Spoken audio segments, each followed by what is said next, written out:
Hallelujah, hallelujah, hallelujah. Joel 2:18-19 वचन. परमेश्वराने आपल्या देशाविषयी शिक्षा करणे तो आपल्या लोकांविषयी बळवडला. वचन 19. परमेश्वराने आपल्या लोकांची विलोप ऐकून म्हटले, पहा, मी तुम्हाला धान्य, नवा द्राक्षरस व तेल पाठवून देतो. त्याने तुम्ही तृप्त व्हाल. ह्यापुढे राष्ट्रांमध्ये मी तुम्हाला निंदास्पद करणार नाही. Hallelujah, hallelujah, hallelujah. वचन की स्थिती पहा. तेव्हा परमेश्वर पित्याने आपल्या देशाविषयी ईर्ष्या धरली व तो आपल्या लोकांविषयी कळवळला. त्याने म्हटलं, मी तुम्हाला धान्य, तेल व द्राक्षरस पाठवून देतो. यापुढे राष्ट्रामध्ये तुम्ही निंदास्पद होणार नाही. काय बायबल सांगते की परमेश्वर पित्याने आपल्या लोकांकडे, आपल्या देशाकडे दृष्टी लावली. तेव्हा देव पित्याला हे आढळून आलं की मात्र माझ्या लोकांच्या जीवनामध्ये, त्यांच्या कुटुंबामध्ये, घरामध्ये अनेक वस्तूची कमतरता आहे आणि त्यामुळे त्यांची अप्रतिष्ठा मात्र होते. धान्य नाही, तेल नाही किंवा इतर साहित्य त्यांच्या घरामध्ये मिळत नाही, गरिबी आहे, पैसा मिळत नाही किंवा अनेक प्रकारच्या अपमानाने ते ग्रासले गेलेले आहेत. त्या प्रभूने निर्णय घेतला, मी तुम्हाला पाठवून देईन. धान्य, तेल, जे काही हवंय ते सर्व काही मी तुम्हाला पाठवून देईन. यापुढे राष्ट्रामध्ये तुम्ही निंदास्पद होणार नाही. पुढे ना तुमची फजिती होणार, ना पुढे तुम्ही लज्जित होणार. तुम्ही सन्मानित जीवन, प्रतिष्ठेचं जीवन जगणार. आज प्रभू प्रत्येक मानवाकडे पाहते आणि त्या मानवामध्ये काय समस्या आहेत, काय संकट आहेत, काय दुःख आहेत ते मात्र परमेश्वर जाणत आहे. बायबल सांगते की प्रत्येक मनुष्य जो आहे तो परमेश्वरासाठी खास, किमती आणि अनमोल आहे. जेव्हा तो मनुष्य परमेश्वराकडे येतो तेव्हा परमेश्वर त्या व्यक्तीला पूर्ण रीतीने चाचपडून पाहतो. त्या व्यक्तीचं जीवन कसं आहे, कुटुंब कसं आहे, त्या व्यक्तीच्या जीवनात दुःख किती आहे, समस्या किती आहेत किंवा कशा प्रकारच्या तणावाचा ती व्यक्ती सामना करत आहे, या सर्व गोष्टी प्रभू पाहायला सुरुवात करतो. आणि मग प्रभू काय करतो? प्रभू त्याच्या जीवनातलं दुःख, पीडा आणि समस्या दूर करतो आणि त्याला अनुग्रह द्यायला, आशीर्वाद द्यायला प्रभू सुरुवात करतो. बायबल सांगते की मात्र या ठिकाणी वचन सांगते की प्रभूने आपल्या लोकांविषयी ईर्ष्या धरली. जसं की बघा, आता आपण इकडे आलेले आहोत, प्रभूकडे प्रार्थनेमध्ये वचन ऐकण्यासाठी आलेले आहोत. आता आपण इकडे जे बसलेले आहोत, या आपल्या जीवनामध्ये अनेक प्रकारच्या समस्या आहेत. प्रत्येक व्यक्तीच्या जीवनामध्ये एकच प्रकारची समस्या आहे असं नाही, तर अनेक प्रकारची समस्या आपल्या जीवनात आहे. कुणी आजाराने पिडलेले, तर कुणी कर्जामुळे मात्र दुःखी आहे, निराश आहे किंवा कोणाच्या जीवनामध्ये अनेक प्रकारची बिकट परिस्थिती आहे. घरामध्ये अन्नधान्याची कमतरता आहे, पैसा मिळत नाही, नोकरी नाही किंवा नोकरी असून सुद्धा मात्र त्या पैशामध्ये वाढ होत नाही. म्हणजे जसे की मात्र तो पैसा घरामध्ये कमी पडत आहे किंवा कुटुंबामधली एखादी व्यक्ती नशा करत आहे, दारू पिते किंवा कुटुंबामध्ये सतत भांडणं आहेत, तणाव आहेत, समस्या किंवा मात्र लग्न होत नाही किंवा बाळाची देणगी मिळालेली नाही किंवा इतर अनेक प्रकारच्या समस्याने मनुष्यास पीडित आहे. अनेक प्रकारची दुःख माणसाच्या जीवनामध्ये आहेत. मानसिक तणाव आहे, जसं की मात्र विश्वासघात झाल्यामुळे, फसवणूक झाल्यामुळे, चल्लुकीमुळे घरात नेहमी बोलत आहे, टोचते, त्रास देते, छळ होते, अपमान होते, घरात समाजात मान सन्मान मिळत नाही. अशा अनेक गोष्टीचा सामना आज मनुष्य करत आहे. अनेक आजारपणामुळे मनुष्य कंटाळलेले, पैसा संपवून औषध उपचार करून मनुष्य कंटाळून गेलेले, तरी आरोग्य काही मात्र लाभत नाही. अशा अनेक प्रकारचे तणाव माणसाच्या जीवनात आहेत. अनेक प्रयत्न करून यश मिळत नाही, अनेक पैसा संपवून आरोग्य लाभत नाही, अनेक धावपळ करून प्रगती काही मात्र होत नाही. अशा अनेक अडीअडचणी आज माणसाच्या जीवनामध्ये कार्य करत आहेत. पण प्रभू आपल्याकडे लक्ष द्यायला तयार आहे, प्रभू आपल्याला पाहण्यासाठी तयार आहे. पण त्यासाठी आपल्याला काय करायचंय? आपल्याला प्रभूचरणी वलायचे, प्रार्थना करायचे, प्रभूचं वचन ऐकायचे. मग प्रभू आपल्याला पाहणार. आपल्या जीवनात कोणती तणाव आहे, कोणती दुःख, कोणती समस्या आहे ते प्रभू पाहणार. आणि या सर्व समस्येतून, या सर्व तणावातून प्रभू येशू ख्रिस्त आपल्याला पूर्ण रीतीने मुक्त करणार. या सर्व तणावातून प्रभू येशू मात्र आपल्याला बाहेर काढणार. सर्व संकटातून प्रभू येशू आपल्याला पूर्ण रीतीने मुक्त करणार. तर बायबलद्वारे आता आपण पाहू की प्रभू येशू आपल्या प्रत्येकाच्या जीवनात प्रत्येक समस्यावर कसं कार्य करतो ते.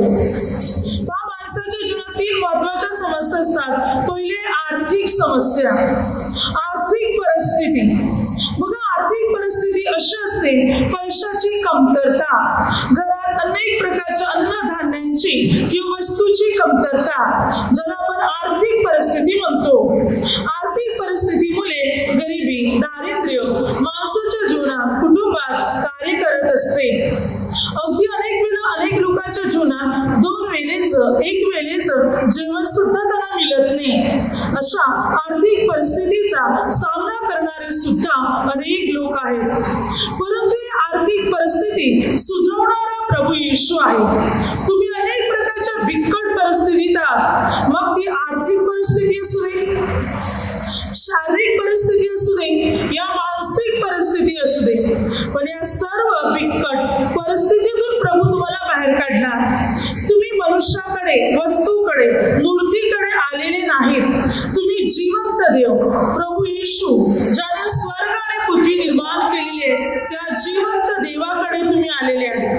आणि तो तुमची प्रत्येक प्रकारची परिस्थिती मात्र सुधारण्यासाठी तयार आहे. हरेक बिकट परिस्थिती नीट करायला प्रभू तयार आहे. तुम्हाला प्रभू विपुल आशीर्वाद द्यायला तयार आहे. अनुग्रह देण्यासाठी प्रभू तयार आहे. सारी बंधने प्रभू येशू पिता तुमच्या जीवनातून तोडून टाकण्यासाठी मात्र तयार आहे. मग त्यासाठी आपल्याला पूर्ण मनापासून प्रभूचं वचन ऐकायचंय. जेव्हा आपण मनापासून प्रभूचं वचन ऐकणार, तेव्हा प्रभू येशू आपला उद्धार करायला, आपलं तारण करायला सुरुवात करणार. तेव्हा प्रभू येशू आपल्या जीवनात चमत्कार घडवण्यासाठी मात्र सुरुवात करणार. आता आपण पाहू की प्रभू आपली परिस्थिती कशी सुधारवतो, म्हणजे सुधारणा कशा प्रकारे प्रभू घडवतो का. तर पहिली आर्थिक परिस्थिती. आर्थिक परिस्थिती म्हणजे पैशाची कमतरता किंवा घरामध्ये असलेल्या अनेक वस्तूची कमतरता, ज्याला सांगतात आर्थिक परिस्थिती. या आर्थिक परिस्थितीमध्ये परमेश्वर पिता, प्रभू येशू पिता सुधारणा घडवणार, आपल्या जीवनात चमत्कार घडवणार. तर 1 राजे 17:8-16 वचनापर्यंत परमेश्वर पित्याने एलिया संदेष्टाला म्हटले, सारपत येथे विधवेकडे जा, मी तिला आज्ञा केली आहे, ती तुझं पोषण करील, तुला अन्नधान्य पुरवी. तर तू तिच्याकडे जा. त्यावेळी दुष्काळाची वेळ होती. जेव्हा एलिया संदेष्टा सारपत येथे विधवेकडे आला, ती काटक्या म्हणजे लहान लाकडं जमा करत होती. तेव्हा एलिया संदेष्टाने म्हटलं, मला पात्रामध्ये थोडंसं पाणी आण. ती पाणी आणायला जात असताना एलियाने म्हटलं, मला भाकरीचा तुकडाही आण. तेव्हा ती विधवा काय म्हणते एलिया संदेष्टाला, आपल्या आणि परमेश्वराच्या जीविताची शपथ, माझ्याकडे मुठभर पीठ आणि कुपीमध्ये थोडंसं तेल आहे. मी 2 काटक्या जमा करत आहे. मी मला भाकर त्याच्यात बनवणार, मी आणि माझा मुलगा खाणार, नंतर आम्ही मरून जाणार, कारण त्या पलीकडे आमच्याकडे काहीच मिळत नाही. तेव्हा एलिया संदेष्टाने म्हटलं, जा पहिले एक लहानशी भाकर बनवून मला, प्रजनवृष्टी होईपर्यंत, परमेश्वर म्हणतो प्रजनवृष्टी होईपर्यंत तुझ्या पिठाचं मटकं रिकामं होणार नाही किंवा तुझ्या तेलाची कुपी आटणार नाही. बायबल सांगते या स्त्रीने एलिया संदेष्टाच्या सांगण्याप्रमाणे केले आणि वचन सांगते, ना तिच्या पिठाचं मटकं रिकामं झाले, ना तेलाची कुपी आटली. बघा, परमेश्वर पिता आपल्या संदेष्टाला राजांकडे, श्रीमंत लोकांकडे, अनेकांकडे पाठवू शकत होता, पण तरी देवाने त्यांच्याकडे एलिया संदेष्टाला पाठवलं नाही. तर अशा स्त्रीकडे पाठवलं जिच्याकडे खायला प्यायला काही नव्हतं, जी गरीब होती, जिची सर्व पात्रे रिकामी होती. त्या स्त्रीकडे देवाने आपल्या संदेष्टाला, आपल्या खास सेवकाला पाठवलं. Hallelujah, hallelujah. का? कारण प्रभूला त्या विधवा स्त्रीला सुद्धा मदत करायची होती, तिची गरिबी दूर करायची होती, तिला अन्नधान्य द्यायचं होतं. म्हणून देवपित्याने आपल्या महान सेवकाला एलिया संदेष्टाला या सारपत विधीकडे पाठवलं आणि खरोखर परमेश्वराने तिकडे चमत्कार घडवला. दुष्काळ संपून गेला, प्रजनवृष्टी पाऊस पडला, तरी ना पिठाचं मटकं रिकामं झालं ना तेलाची कुपी आटली. अगदी मात्र करित या ठिकाणी अगोदर होता दुष्काळात. 5, 6, 7 महिने तिथे राहिला असेल. 3.5 वर्षाचा दुष्काळ होता. तो 6, 7 महिने तिथे राहिला असणार. मग नंतर तो मात्र सारपत ते विधवेकडे आला. म्हणजे आसपास असेल 2.5-3 महिने मात्र 2.5 ते 3 वर्ष. या कालावधीत मात्र तिच्या पिठाचं मटकं रिकामं झालं नाही किंवा तिच्या तेलाची कुपी आटली नाही. परमेश्वराने तिला आशीर्वादित केले, तिचंही पोषण, तिच्या मुलाचंही आणि एलिया संदेष्टाचं पण झालं. पहा, परमेश्वर आपल्या लोकांची गरिबी दूर करतो, त्यांच्या आर्थिक परिस्थिती सुधरवतो. तिच्या जीवनात घरात काही नव्हते, तीही मरण पावली असती, तिचा मुलगाही मरण पावला असता, पण देवाने तिची परिस्थितीमध्ये सुधारणा घडवली. आपल्या सेवकाला तिथे पाठवून तिला आशीर्वादित केले प्रभूने आणि मात्र तिची परिस्थिती सुधारली आणि ती जिवंत राहिली, तिचा मुलगाही जिवंत राहिला आणि मात्र त्यांना अन्नधान्य खाण्यासाठी मिळालं. पहा, परमेश्वर आपल्या घरातली आर्थिक परिस्थिती दूर करणार. आज अनेक कुटुंबामध्ये, अनेक घरामध्ये आर्थिक परिस्थिती आहे, पैशाची कमतरता आहे, नोकरी मिळत नाही किंवा जसं की घरामध्ये अनेक समस्या आहेत, प्रत्येक गोष्टीसाठी पैसा कमी पडत आहे आणि त्यामुळे मनुष्य जणू काही तणावामध्ये आहे. काय करावं असे हे अनेकांना मात्र कळत नाही, समजत नाही आर्थिक परिस्थितीमुळे. पण जो प्रभूकडे येतो, जो प्रभूवर विश्वास ठेवतो, त्या व्यक्तीच्या जीवनात प्रभू कार्य करतो. बघा, प्रभूने सारपत विधवेला आज्ञा केली होती, प्रभू तिच्याशी बोलले होते आणि मग एलिया संदेष्टाला तिच्याकडे पाठवलं. म्हणजे प्रभूने या विधवेची भेट घेतली होती, तिची परिस्थिती प्रभूने अगोदर पाहिली होती आणि म्हणून तिची परिस्थिती सुधारवण्यासाठी प्रभूने एलिया संदेष्टाला तिच्या घरी पाठवले. आज आपल्यालाही प्रभूशी भेट घ्यायची, म्हणजे प्रभू आपल्याला भेटणार. आपल्या जीवनात, कुटुंबात, घरात कोणती परिस्थिती आहे ती मात्र प्रभू पाहणार आणि आपली बंधने तोडणार. पुढे बायबल सांगते 2 राजे 4 अध्याय 1 ते 7 वचनापर्यंत. तिथे एक विधवा स्त्री अलिशा संदेष्टाकडे येते आणि अलिशा संदेष्टा म्हणते, माझा नवरा आपला सेवक होता, पण तो आता मरून गेलेला आहे आणि त्याचा सावकार कर्जामुळे माझ्या 2 मुलांना दास करून नेण्यासाठी आलेला आहे. मी आता काय करू? तेव्हा अलिशा संदेष्टाने ते विधवा स्त्रीला विचारले, आता तुझ्याजवळ काय आहे?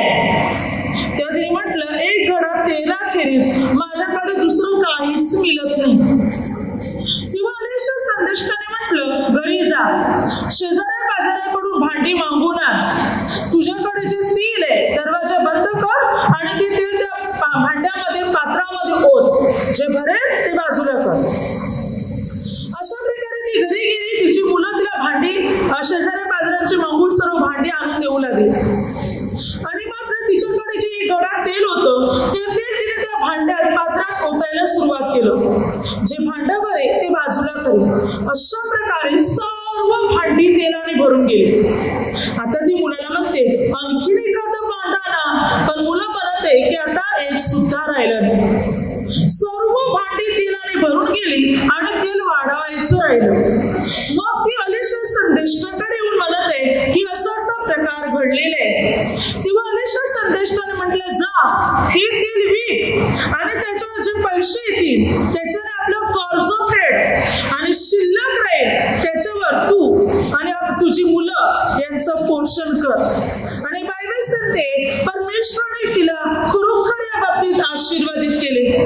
बघा, जिच्याकडे काही खायला नव्हतं, फक्त इकडं तेल, बाकी कोणतं धान्य पण नव्हतं, कर्ज एवढं वाढलं होतं की तिची मुलं आता दास बनणार होते, गुलाम. कर्ज कामं करायला लागणार होती त्या दोन्ही मुलांना, पण परमेश्वराने तिच्या जीवनात चमत्कार केला. ती अलिशा संदेष्टाकडे आली, ती देवाच्या सेवकाकडे आली आणि देवाच्या सेवकाने तिला योग्य सल्ला दिला आणि तिची आर्थिक परिस्थितीमध्ये सुधारणा झाली. चमत्कार घडला गेला तिच्या जीवनामध्ये, तिची परिस्थिती सुधारली. बघा, आज अनेक लोक आर्थिक परिस्थितीमध्ये जो आपण प्रभूकडे येतो, वचनाकडे येतो, प्रार्थनेत येतो, तेव्हा प्रभू आपली आर्थिक परिस्थितीमध्ये सुधारणा घडवण्यासाठी सुरुवात करतो. प्रभू येशू आपल्या जीवनामध्ये चमत्कार करायला सुरुवात करतो. प्रभू येशू आपली सर्व बंधने पूर्ण रीतीने तोडून टाकतो. सर्व समस्यातून, सर्व संकटातून प्रभू येशू आपल्याला पूर्ण रीतीने मुक्त करीतो. आपल्याला काय करायचंय? आपल्याला पूर्ण प्रभू येशूवर विश्वास ठेवायचाय आणि मनापासून आपल्याला प्रभू येशूकडे प्रार्थना करायची.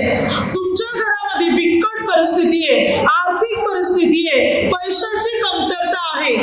प्रभू येशू ती सर्व समस्या तुमच्या जीवनातून दूर करणार. तुमच्या घरामध्ये कार्य करायला प्रभू सुरुवात करणार. तुम्हाला बरकत द्यायला, यश द्यायला प्रभू येशू सुरुवात करणार. प्रभू तुमची भरभराट करणार. प्रभू तुम्हाला आशीर्वादित करणार. पण त्यासाठी पूर्ण मनापासून प्रभू येशूकडे वळा, तो आशीर्वादित करणार. 1 शमूएल 22 अध्याय 1 ते 2 वचनात दाविदाकडे असे लोक आले जे विपन्न, पैसा नाही, काहीच नाही, कर्ज बाजारी, जीवनाला त्रासलेले, कंटाळलेले, निराश, दुःखी झालेले लोक. मात्र 400 पुरुष मात्र दाविदाकडे आले. 400 पुरुष म्हणजे आपल्या परिवारासह ते आले. आता पुरुष 400, त्यांच्या बायका, मुलं पकडून बरीच लोक होते. आता हे 400 पुरुष या दाविदाकडे आले. दाविदाकडे ते का आले? आणि बघा, ते कोणते लोक दाविदाकडे आले? दाविद राजा नव्हता तेव्हा.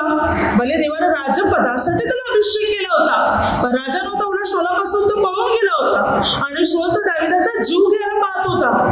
अगदी दावीद सुद्धा एका गुहेमध्ये लपून राहिला. आणि अशा ठिकाणी सर्व लोक, कोणते लोक आले? कर्ज बाजारी, विपन्न, जीवनाला त्रासलेले, दुःखी असलेले लोक मात्र दाविदाकडे आले. जेव्हा ते दाविदाकडे आले, तर दावीद त्यांचा नायक बनला, कारण दाविदाबरोबर परमेश्वर होता. देवाने त्यांना आशीर्वादित केले. जे कर्ज बाजारी होते त्यांना देवपित्याने आशीर्वादित केले दाविदाच्या द्वारे, कारण ते देवाच्या सेवकाकडे आले होते. जेव्हा ते देवाच्या सेवकाकडे आले, देवाने त्यांची भरभराट केली. हे 400 लोक आशीर्वादित लोक बनले. धन संपत्ती विपुल प्रमाणात त्यांना प्राप्त झालं. 1 शमूएलमध्ये 30 अध्याय जो त्याने मात्र जेव्हा मात्र त्याने शत्रू सेनावर चढाई केली आणि शत्रू सेनावर चढाई केल्यानंतर मात्र त्याला विजय मिळाला. आणि या विजयामध्ये बायबल सांगते त्याला विपुल संपत्ती मिळाली. विपुल धन मात्र परमेश्वराने मात्र या लोकांना दिले. जेव्हा त्याने आपल्या शत्रूवर चढाई केली, अमालेकी लोकांवर चाल करून गेले, तेव्हा मात्र त्याला विपुल धन, विपुल संपत्ती मिळाली. त्यावेळी दाविदाकडे 400 पेक्षा आणखी लोक वाढले होते. एकूण 600 लोक झाले होते. 600 पुरुष, मग त्यांची कुटुंब, मुलं, बायका सर्व काही. देवाने त्यांना विपुल धन संपत्ती, गुरे ढोरे विपुल प्रमाणात देवाने त्यांना दिलं. पुढे मात्र हेच दाविदाबरोबर असलेले लोक सुखी, संपन्न, समृद्ध लोक बनले गेले. देवाने दाविदालाही भरपूर आशीर्वादित केलं. तो धन संपत्तीने समृद्ध झाला. दाविदाचे लोकही परमेश्वराने आशीर्वादित केले. दाविदाची सेना परमेश्वराच्या सेनासारखी मोठी भव्य सेना बनली.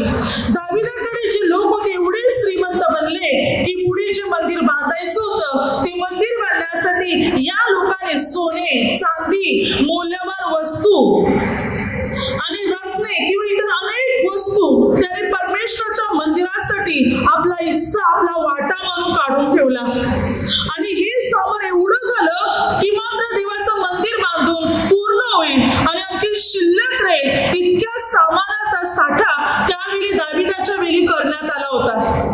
दाविदाने मात्र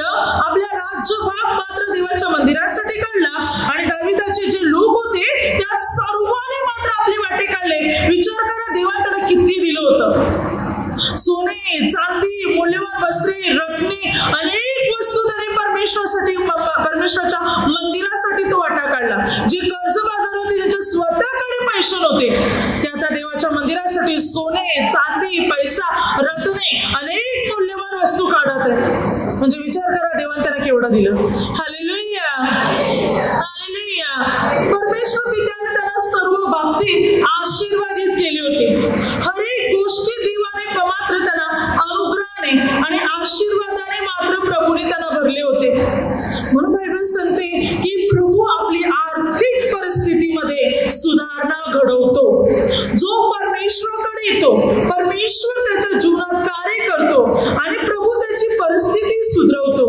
यशाया 55 अध्याय 1-2. ओ तहानल्यानो जलाशयाकडे या, जवळ पैसा नसलेले या तुम्ही, या अन्नाचा दुधाचा सौदा करा. प्रभू म्हणतो या माझ्याकडे तुम्ही. तुमच्याकडे पैसा मिळत नाही, माझ्याकडे या, विनामूल्य घ्या माझ्याकडून, फ्री मध्ये घ्या. तुमचा जीव पौष्टिक अन्नाचे सेवन करून संतुष्ट हो. प्रभू म्हणतो या तुम्ही माझ्याकडे, मी तुम्हाला द्यायला तयार आहे विपुल प्रमाणात. पैसा नाही, या माझ्याकडे, मी देतो. प्रभू म्हणतो. प्रभू आपली आर्थिक परिस्थिती सुधारवणं जो आपण प्रभू येशूकडे वळला, आपण प्रभू येशूवर विश्वास ठेवणार. आज अनेक लोक म्हणतात धंदा व्यवस्थित चालत नाही किंवा कर्ज वाढलेले, घरात पैशाची कमतरता आहे, पैसा कुठे कुठे मी पुरा पाडू, कसं होणार माझ्या कुटुंबाचं, माझ्या घरादाराचं. अनेक प्रकारची बिकट परिस्थिती माझ्या घरात, असे अनेक लोक आपल्या समस्या सांगत आहेत. तर या सर्व समस्या दूर होतील प्रभू येशूच्या द्वारे. तुम्ही प्रभू येशूला आपल्या जीवनासाठी, आपला सर्वस्व, आपला प्रभू, आपला परमेश्वर म्हणून स्वीकारा आणि पूर्ण प्रभूचं वचन स्वीकारून पूर्ण प्रभूवर विश्वास ठेवा. प्रभूच्या मार्गावर चला, पूर्ण रीतीने प्रभू येशूच्या मार्गावर चला, म्हणजे आपली सारी बंधने तुटतील, सर्व अडथळे आपल्या जीवनातून दूर होतील, सर्व समस्या आपल्या जीवनातून दूर होतील आणि आपली आर्थिक परिस्थितीमध्ये सुधारणा घडायला सुरुवात होईल.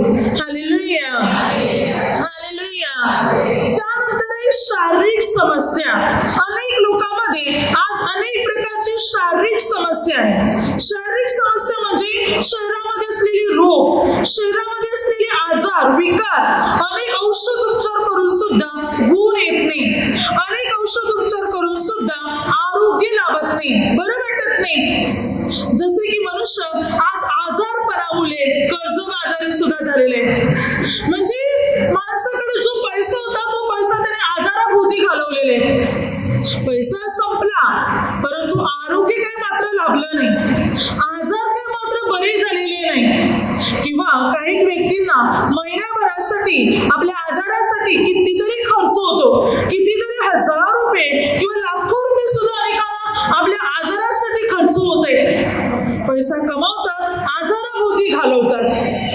शारीरिक समस्या आज अनेकांमध्ये आहेत. शरीरामध्ये असलेले रोग, आजार, विकार, दुखणी. आज अनेक आजाराचा सामना मनुष्य मात्र करत आहे. औषध उपचार करूनही गुण येत नाही, पैसा संपूनही मात्र आरोग्य काही लाभत नाही. अनेक वेळ वाया घालून, धावपळ करून मात्र यश मिळत नाही. अशा परिस्थितीमध्ये आज अनेक लोक सापडलेले आहेत. काय करावंसं हे मात्र माणसाला कळत नाही, सुचत नाही, समजत नाही. अशा वेळी एकच मार्ग आहे, प्रभू येशू. प्रभू येशू आपल्या जीवनामध्ये कार्य करणार आणि या सर्व शारीरिक आजारातून प्रभू येशू आपल्याला मुक्त करणार, शारीरिक समस्यातून प्रभू आपल्याला मुक्त करणार. मार्क 5 अध्याय 25 ते 34 वचनात रक्तस्रावी स्त्री. बायबल सांगते रक्तस्रावी स्त्री 12 वर्ष रक्तस्रावी आजाराने पीडित होती. कोणते वैद्य, डॉक्टर तिला बरे करू शकले नव्हते. आपल्याकडे होते नव्हते सर्व तिने खर्च करून टाकले होते. पैसा, सोने, दागिने, घरदार, जमीन जागा कदाचित सर्व विकलं असेल, पण तरी तिला आरोग्य लाभले नव्हते, तरी तिला गुण आला नव्हता. शेवटी मात्र तिचं जीवन जे होतं एका गावाच्या म्हणजे नगराच्या बाहेर होतं. म्हणजे नगराच्या बाहेर ते राहत होतं. कारण बायबलच्या नियमाप्रमाणे गणना 5 अध्यायामध्ये आणि श्रावी व्यक्तीने, अशुद्ध व्यक्तीने, कुष्ठरोगी व्यक्तीने, या सर्व लोकांनी गावाच्या बाहेर राहायचं. म्हणजे बाई सुद्धा गावाच्या नगराच्या बाहेर राहत होती. आता विचार करा, शारीरिक तणाव तर तिच्या जीवनात होताच, पण मानसिक तणावही तिच्या जीवनामध्ये होता. आपल्या कुटुंबापासून, लग्न झालं असेल तर नवरा, मुलं बालक किंवा जे असतील तर सर्वांपासून दूर, लग्न नसेल झालं तर आई वडील, भाऊ बहीण किंवा जे कोण असतील या सर्वांपासून ती दूर राहत होती. अगदी मात्र या शारीरिक समस्यामुळे, या आजारपणामुळे कोणते वैद्य, डॉक्टर तिला बरे करू शकले नव्हते. ती कोणत्याही प्रकारचा काम धंदा पण करू शकत नव्हती, कारण तेवढी तिच्यात ताकद नव्हती. आणि दुसरी गोष्ट, ती कोणत्याही वस्तूला हात लावू शकत नव्हती, कारण अशा स्त्रियांना अशुद्ध समजलं जायचं.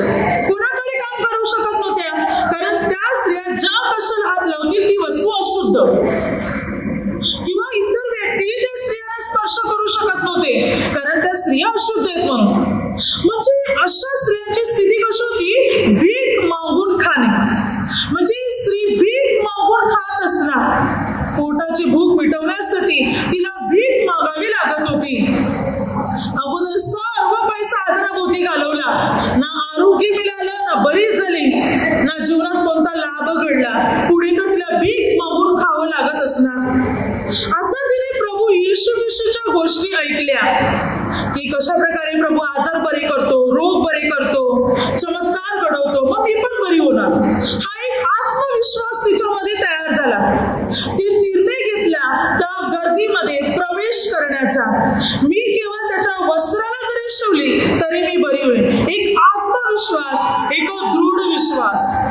तिने हा विचार केला नाही की मी दुबली पतली झालेली स्त्री आहे, या गर्दीत कशी शिरू, कोणाचा धक्का मला लागेल, मी खाली पडेल आणि कोणाच्या पण पायाखाली सापडेल आणि मरण पावेल. दुसरी गोष्ट, तिने हा विचार केला नाही की मात्र मी अशुद्ध स्त्री आहे, या गर्दीत कशी जाऊ, लोक तर मला ओळखतात.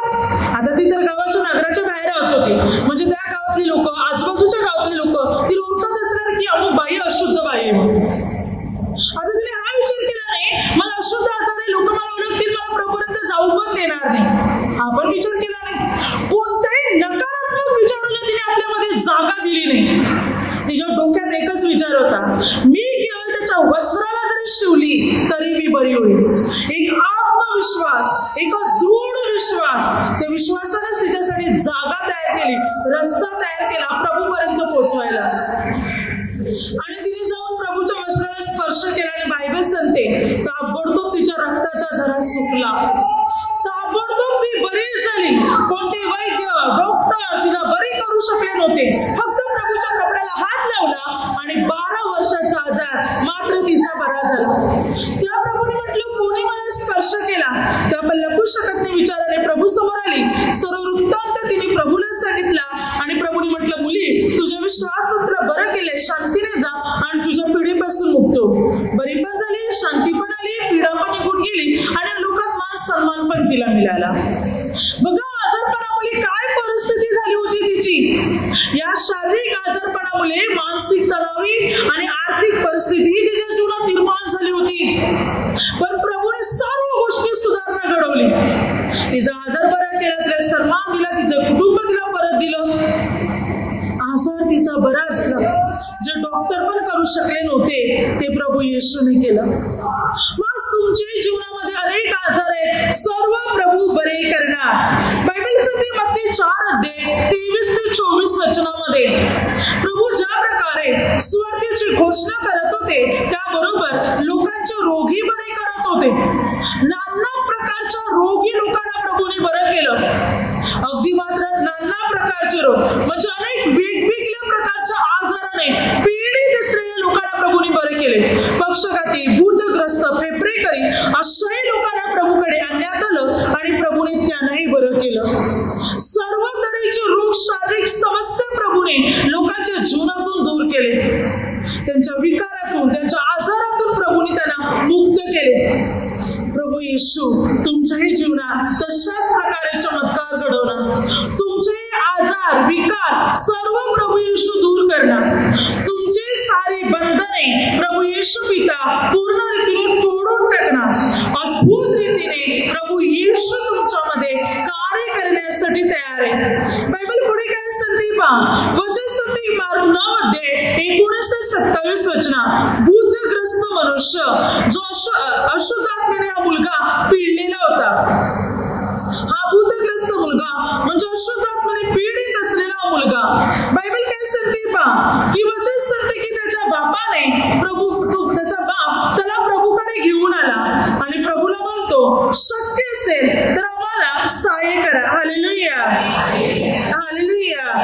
मार्क 9:19-27, शक्य असेल तर आम्हाला सहाय्य करा.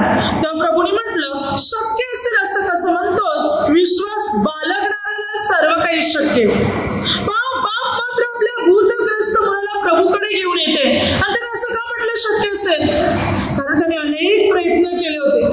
हा मुलगा फेब्रेकरी होता, हा मुलगा मुक्का आणि बहिरा पण होता. या मुलासाठी या बापाने अनेक प्रयत्न केले असतील मुलगा बरा व्हावा म्हणून, पण मुलगा बरा झाला नव्हता. दुष्ट आत्मा त्या मुलाचा हाल करायचा, कधी पाण्यात तर कधी विस्तवात टाकायचा आणि सोडत नसायचा. म्हणजे अनेक वेळा दुष्ट आत्मा त्या मुलाला पाण्यात आणि विस्तवात टाकून त्याचा जीव घ्यायला पाहायचा.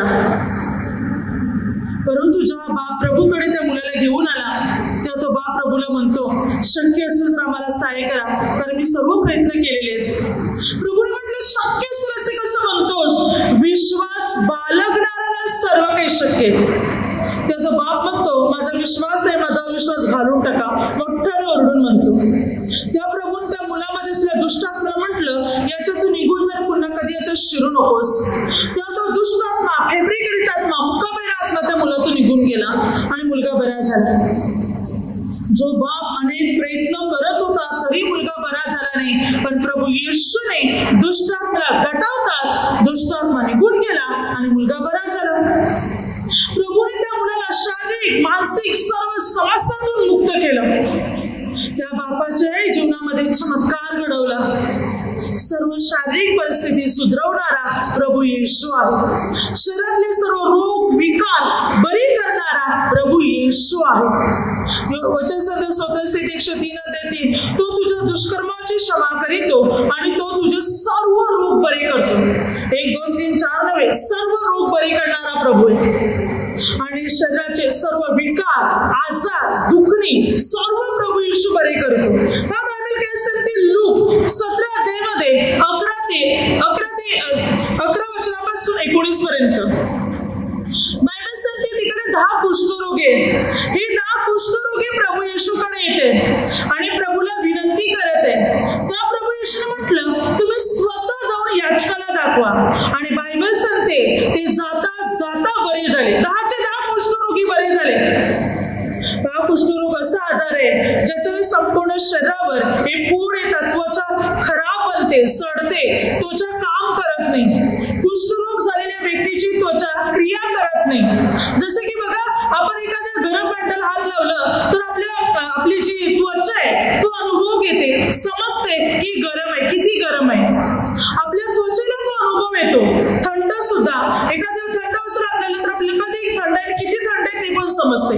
त्वचा अनुभव घेते. काही वस्तू आपल्याला तपासायच्या आहेत तर आपण आपले हात घालून तपासतो, अगर आपली त्वचा ते अनुभव घेते. आपल्याला कपडा निवडायचा असेल, कपडा खरेदी करायचा आहे तर आपण आपल्या हाताने चाचपडून पाहतो, नरम आहे की कडक आहे, मऊ आहे, कसं आहे, ही आपली त्वचा अनुभव घेते. त्वचेला आपल्याला समजते की कपडा नरम आहे की कडक आहे, तो मऊ आहे, कसं आहे, आपली त्वचा अनुभव घेते. आपल्याला सुई लागली, काही लागलं तर आई गं म्हणून ओरडतो, तेव्हा आपली त्वचा तो अनुभव घेते. त्वचाला ती पहिली दुखापत होते, त्वचेला ही समजते. Hallelujah, hallelujah.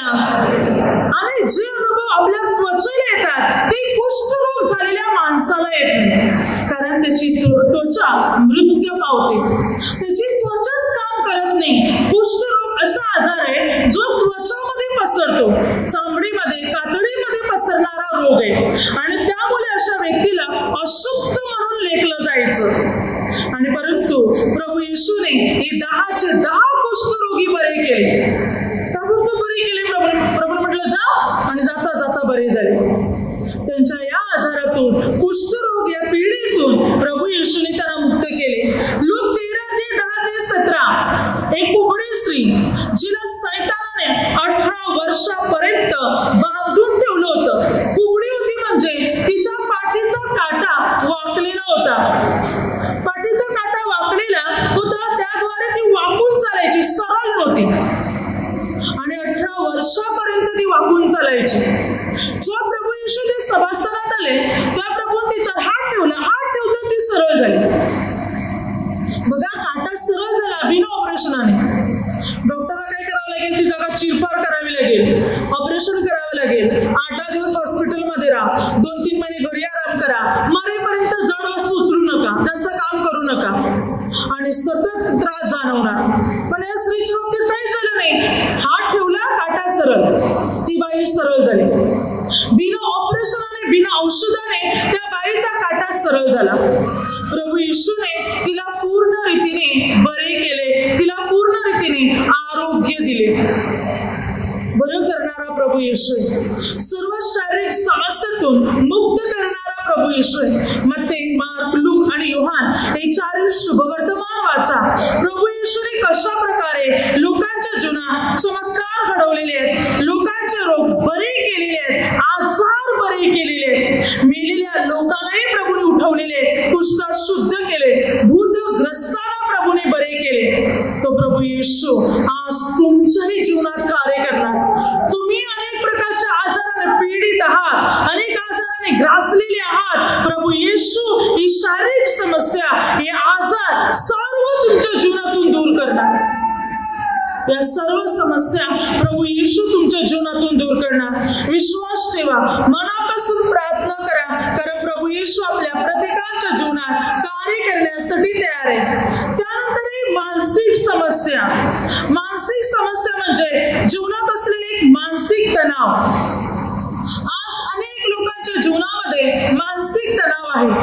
अनेक लोक मानसिक समस्याने पीडित आहेत. जसे की मनुष्य जीवनाला कंटाळून गेलेले, की जीवन नको, मी माझे जीवन संपवले तर अधिक बरे, कोणाचं प्रेम नाही, कोणाचा आधार नाही, कोणाची साथ नाही, जीवनात विश्वासघात झालेले, कर्ज वाढलेले, पैसा मिळत नाही, किंवा इतर अनेक गोष्टी अशा आहेत की ज्याद्वारे मनुष्य जीवनाला कंटाळून जातो. मानसिक तणाव निर्माण होतो. अगदी मन स्थिर नसते, काय करावं कळत नाही, डोक्यात काही राहत नाही, लक्षात काही राहत नाही, आठवण काही राहत नाही, कसे पण वागतो, कसे पण बोलतो, कसे पण चालतो, समजत नाही. परंतु प्रभू येशू या सर्व मानसिक तणावातून आपल्याला मुक्त करणार आहे. हा कशा प्रकारे प्रभू कार्य करतो आणि या सर्व मानसिक तणावातून प्रभू येशू मानवाला मात्र मुक्त करीतो.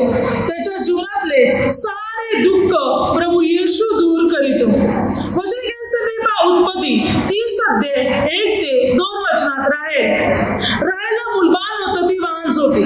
ती आपल्या नवऱ्याला म्हणते, मला पुत्रवती करा, नाहीतर माझा प्राण चालला, मी मरेन. मुलबान होत नाही म्हणून ती मानसिक तणावामध्ये होती. राहेल नवऱ्याला म्हणते, मला मुलबान झालं नाही तर मी मरेन. बघा, आज अनेक स्त्रियांच्या जीवनामध्ये बालांची देणगी मिळत नाही आणि हल्ली हे प्रमाण जास्त वाढत चाललेले. हल्ली लोकांमध्ये हे प्रमाण जास्त वाढत चाललेले आहे. लग्न झालेल्या कुटुंबामध्ये स्त्रियांना बाळांची देणगी नाही.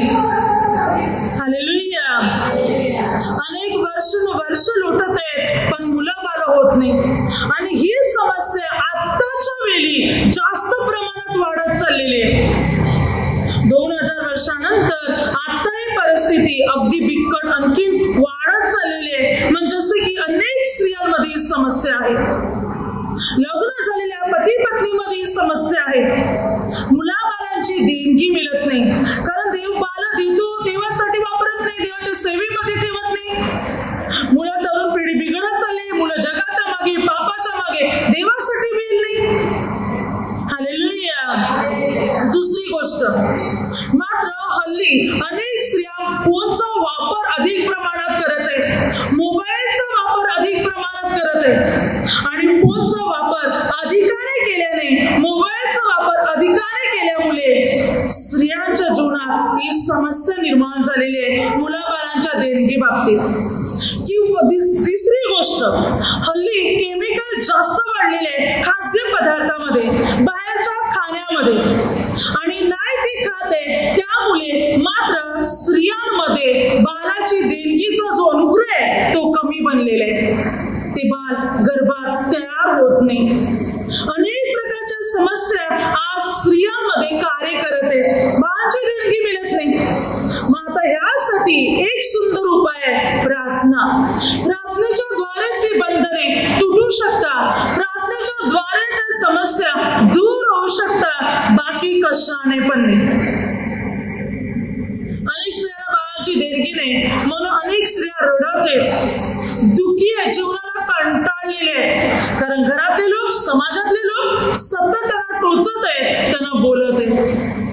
तर अशा वेळी काय करायचंय? प्रार्थना करायची.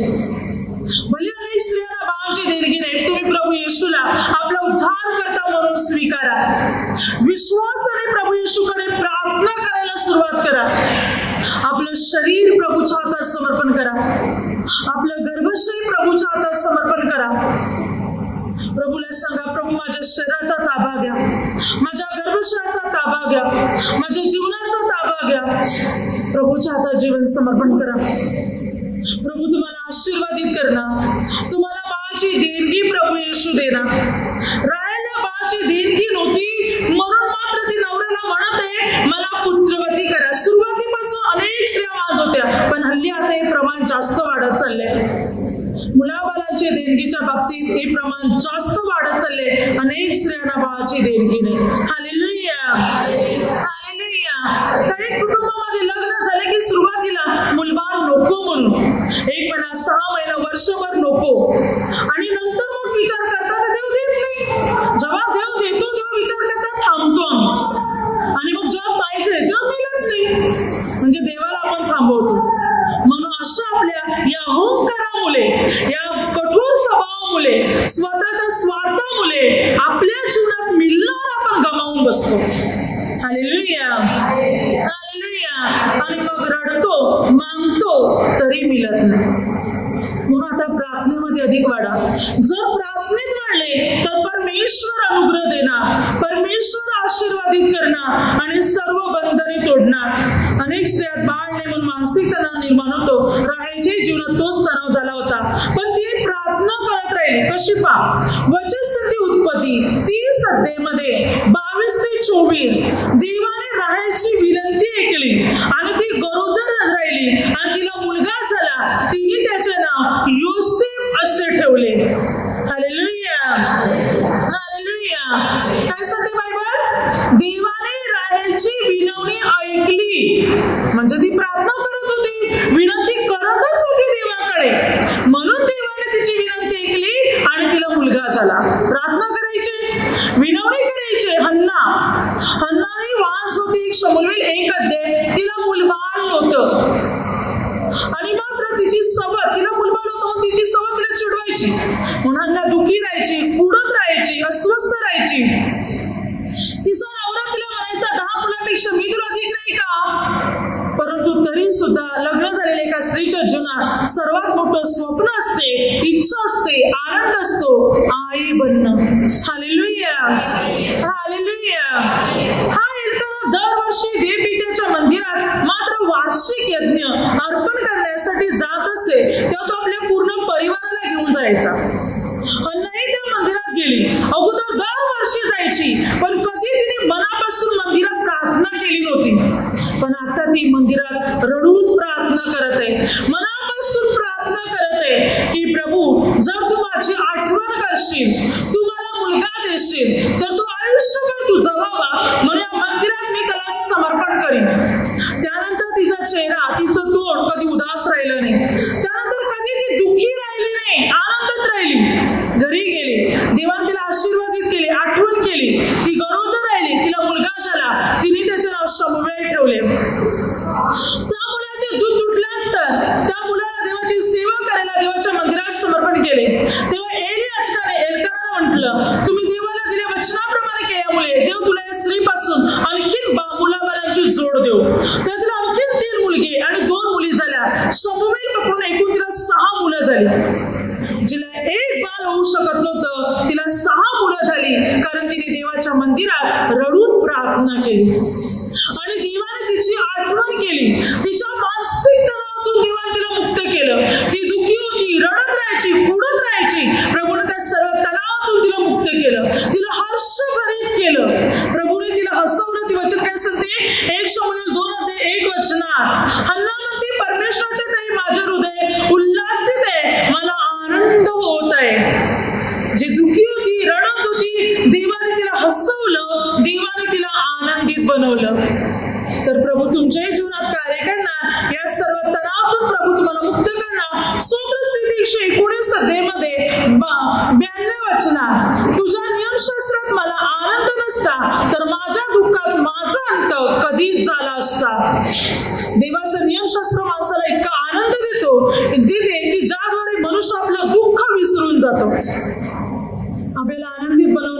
आहे. सर्व मानसिक तणावातून आपल्याला मुक्त करणारा प्रभू येशू आहे. मग विश्वास ठेवा, मनापासून प्रार्थना करा. योहान 14:1 तुमच्या अंतःकरण अस्वस्थ होऊ नये अथवा भयभीत होऊ नये. देवावर विश्वास ठेवा आणि माझ्यावर विश्वास ठेवा, प्रभू येशू म्हणत आहे. देव पित्यावर आणि प्रभू येशूवर विश्वास ठेवला तर आपलं अंतःकरण अस्वस्थ व भयभीत होणार नाही. आपल्यामध्ये मानसिक तणाव नसणार, शांती आणि प्रेम असणार आपल्यामध्ये. आपल्या सर्व तणावातून आपल्याला मुक्त करणारा प्रभू आहे. स्तोत्रसंहिता 147 अध्याय 3 आणि स्तोत्रसंहिता 34 अध्याय 18 तो भग्न हृदय जनांना बरे करतो, त्यांच्या जखमांना पट्ट्या बांधतो. भग्न हृदय ज्यांच्या हृदयाला ठेस लागलेले, ज्या मानसिक तणावाने पिळलेले आहेत, त्यांना प्रभू बरे करतो, त्यांच्या जीवनात कार्य करतो, त्यांना प्रेम देतो. सर्व तणावातून प्रभू त्यांना मुक्त करतो, त्यांना जवळ करतो प्रभू. म्हणून आजपर्यंत तुमच्यामध्ये मानसिक तणाव आहेत, सर्व तणाव प्रभू दूर करणार, तुम्हाला हसवणार, तुम्हाला आनंदित बनवणार प्रभू. जी काही परिस्थिती बिकट आहे ती प्रभू येशू दूर करणार. जसं की पैशाची कमतरता, घरामध्ये शांती नाही, भांडणे, नवरा दारू पिते, विश्वासघात झालेले, फसवणूक झालेले, कोणाचा आधार नाही, कोणाचं प्रेम नाही, ही सारी उणीव प्रभू येशू भरून काढणार आणि ही सारी बंधने प्रभू येशू तोडणार. सर्व समस्यातून प्रभू येशू आपल्या प्रत्येकाला मुक्त करणार. पूर्ण भरोसा ठेवा, पूर्ण विश्वासाच्या द्वारे प्रभूकडे प्रार्थना करा. आपल्याला अनुग्रह देणारा प्रभू आहे, आपल्याला आशीर्वादित करणारा प्रभू येशू आहे, आपल्या जीवनात चमत्कार घडवणारा प्रभू येशू आहे. तोच आपल्या जीवनात कार्य करणार, तोच आपली बंधने तोडणार, आपल्या निराशातून, आपल्या समस्यातून आपल्याला मुक्त करणार प्रभू येशू. हालेलुया. म्हणून विश्वासाने प्रभूचा धावा करा, विश्वासाने प्रभूची प्रार्थना करा. प्रभू आपल्याला मदत करायला तयार आहे, आपली बंधने तोडायला तयार आहे, आपल्या संकटातून मुक्त करायला तयार आहे. मग ती परिस्थिती आपली आर्थिक असू दे, शारीरिक असू दे, मानसिक असू दे, सर्व परिस्थितीतून प्रभू आपल्याला सोडविणार, बाहेर काढणार, आपला उद्धार करणार, आपलं तारण करणार, आपल्याला हसवणार, आपल्याला आनंदित बनवणार. केवळ फक्त प्रभू येशूच. Hallelujah, hallelujah, hallelujah. आता माझ्या शब्दाद्वारे जे काही चुकलं असेल त्याबद्दल मला क्षमा असावी.